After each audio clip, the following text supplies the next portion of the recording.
Are you ready? I like your spirit. अब मैं दोबारा से आपके साथ कहने लगा हूं, एक दफा मैंने गेम में एंटर कर दिया, मैं क्विट होने नहीं दूंगा। अब मैं आपके लिए ऑप्शन करने लगा हूं, इनमें एक बॉय है, एक गर्ल है, और तीसरा 50-50। ले सर, अब आपके सामने जो मैंने ऑप्शन दे दी थी, कॉमन स्टॉक, प्रेफर्ड स्टॉक या डेट, अभी भी किसी ने डब्बा बदलना है तो बदल ले, मुझे ना कहना। जो कहते कॉमन स्टॉक ऑर्डिनरी अभी भी खड़े हो जाए, बस। जो कहते हैं प्रेफर्ड स्टॉक जी, जो कहते हैं डेट, 1 2 3, ये सिर्फ 3 डेट। चले जी, पहले मैं फिर इंट्रोड्यूस करवाता हूं सर। सबसे पहले मैं इंट्रोड्यूस कराऊंगा लड़की कौन है। लड़की डेट होती है, एक्रूड मार्कअप के साथ पे करना होता है पेरेंट्स ने अपने पास। इसको एज एन एसेट तो होती है, लेकिन उसको अपने पास होल्ड नहीं कर सकते।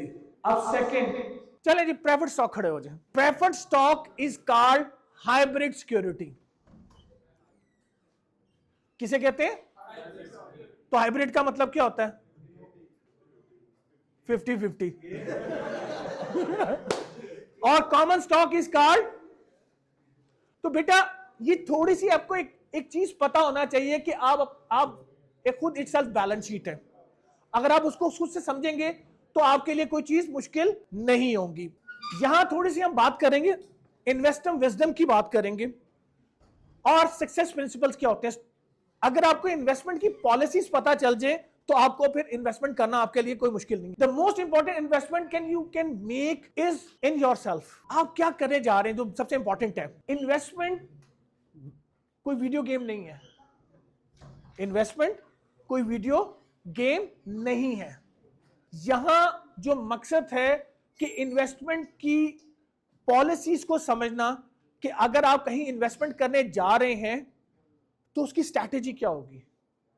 सबसे पहले, सेविंग्स आर की टू सक्सेस। आपके पास 1000 रुपए है, आप जाके बर्गर खा लेते हैं। 2000 रुपए बर्गर पिज्जा खा लेते हैं। आपने खाया, एक्सपेंस आउट हो गया। Expired portion of the cost is called expense. अगर यही आप 2000 रुपए अपनी इन्वेस्टमेंट करेंगे, या 500 रुपए की इन्वेस्टमेंट करके आप शेयर्स खरीद लेंगे, तो क्या होगा? वो शेयर जीरो कभी भी नहीं होगा। तो सबसे पहला जो प्रिंसिपल है कि आपको इन्वेस्टमेंट करने का तरीका आना चाहिए। 100 रुपए बाय द शेयर्स, चाहे एक शेयर खरीदें, क्या होगा मैक्सिमम? एक रिस्क है ना। 100% कोई भी इन्वेस्टमेंट डिफॉल्ट नहीं होती। आपके सामने एजीएल है या आगा स्टील है, इसका शेयर कितने का है? 7.69 का। 100 रुपए में कितने शेयर्स आ सकते हैं? 70 शेयर्स तो आ सकते हैं। ये 70 शेयर्स क्या हो जाएंगे? डिफॉल्ट कर जाएंगे, जीरो हो जाएंगे, कभी भी नहीं होता। अगर ये ऊपर चले गए तो आपको चाहे 10 रुपए आए, 5 रुपए आए, आपने रिटर्न कमाया। और अगर ये नीचे जाते हैं तो कितने चले जाएंगे? 10 रुपए या 20 रुपए का लॉस है। इससे ज्यादा का लॉस नहीं है। कोई भी इन्वेस्टमेंट टोटली 100% संक नहीं होती, डूबती नहीं है। स्टॉक मार्केट में आपके सामने ये आ रहे हैं, ये आपके सामने दो प्राइसेस आ रही है, अपर लॉक, लोअर लॉक। एक दिन में मैक्सिमम प्राइस 7.5% ऊपर जा सकती है और 7.5% नीचे आ सकती है। तो इसका मतलब है कि आपके अगर 100 रुपए इन्वेस्टमेंट की है तो आपका जो रिस्क है वो क्या है? 7.5 रुपीज पर डे। अगर आपको मैक्सिमम गेन आएगा तो 7.5, और अगर आपको मैक्सिमम लॉस आएगा तो 7.5 रुपीज, अगर आपने 100 रुपीज इन्वेस्टमेंट की हुई है। तो यहां इस चीज को समझना बहुत जरूरी है कि जो लॉस है और जो प्रॉफिट है उसके कैप्स है, जिसे हम अपर कैप कहते हैं और लोअर कहते हैं, लोअर लिमिट कहते हैं, फ्लोर कहते हैं, कैप, फ्लोर, राइट। तो इस चीज को थोड़ा सा समझना बहुत जरूरी है।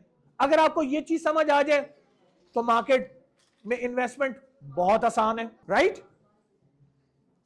दूसरा जो सबसे इंपॉर्टेंट चीज है कि क्या मैं यहां अकाउंट खोल सकता हूं? यस, हर बंदा अब स्टॉक मार्केट में अकाउंट खोल सकता है, लेकिन स्टॉक मार्केट में अकाउंट खोलने का एक प्रोसीजर क्या है कि वो किसी भी रेगुलेटेड ब्रोकर के पास जाएगा। रेगुलेटेड ब्रोकर का मतलब है कि आप डायरेक्ट ना आप कमोडिटीज एक्सचेंज से खरीद सकते हैं, पाकिस्तान मर्केंटाइल एक्सचेंज से खरीद सकते हैं, ना आप स्टॉक मार्केट से खरीद सकते हैं। इनके दरमियान में इंटरमीडियरीज कौन बैठे हुए हैं? ब्रोकर्स। वो आपका क्या इंफॉर्मेशन लेते हैं? आपका इंफॉर्मेशन, आपके पास जो पैसे हैं उसका सोर्स ऑफ इनकम क्या है, आपका CNIC, और ये 2-4 चीजें आपसे लेते हैं और आपका अकाउंट ओपन कर देंगे। तो स्टॉक मार्केट में या मर्केंटाइल एक्सचेंज में अब अकाउंट खुलवाना एक सिंपल प्रोसीजर है, ऑनलाइन है। ये ट्रेड आप ऑनलाइन कर सकते हैं, आप अपने टर्मिनल के, अपने मोबाइल ऐप के ऊपर ट्रेडिंग कर सकते हैं। तो इस चीज में अगर आपको कोई क्वेश्चन हो तो यस यू कैन आस्क। अब आ जाते हैं हम, हमारा रोड मैप क्या है। बेसिकली हमारा रोड मैप, हम मार्केट में टैलेंट हंट करने के लिए निकले हैं। हमारा प्रोग्राम है कि हम स्टॉक मार्केट में आप जैसे फ्रेश ग्रेजुएट्स को एज ए इंटर्नशिप हायर करें, उनकी ट्रेनिंग करें। अब स्टॉक मार्केट में मुख्तलिफ फील्ड्स हैं। पहली फील्ड स्टॉक ट्रेडिंग है। स्टॉक ट्रेडिंग 2 किस्म की होती है।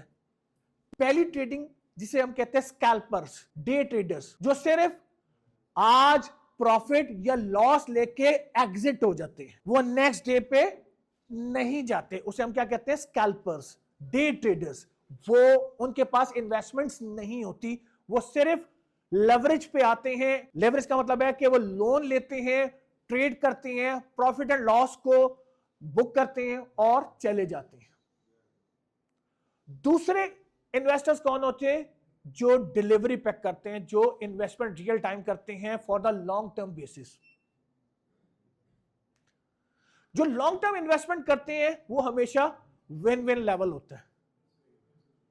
अगर आप नेशनल बैंक की बात एग्जांपल ले लें तो 1 साल पहले नेशनल बैंक 45 रुपीस पे था, आज 225 पे।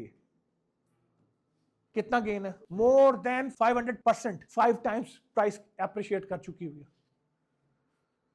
4 to 5%। इसी तरीके से मैं आपको कुछ एग्जांपल्स देता हूं। स्टॉक मार्केट में आपने नाम सुना होगा वॉरेन बफेट का, सबने सुना हुआ? वॉरेन बफेट स्टॉक मार्केट में 11 साल की उम्र में गया था।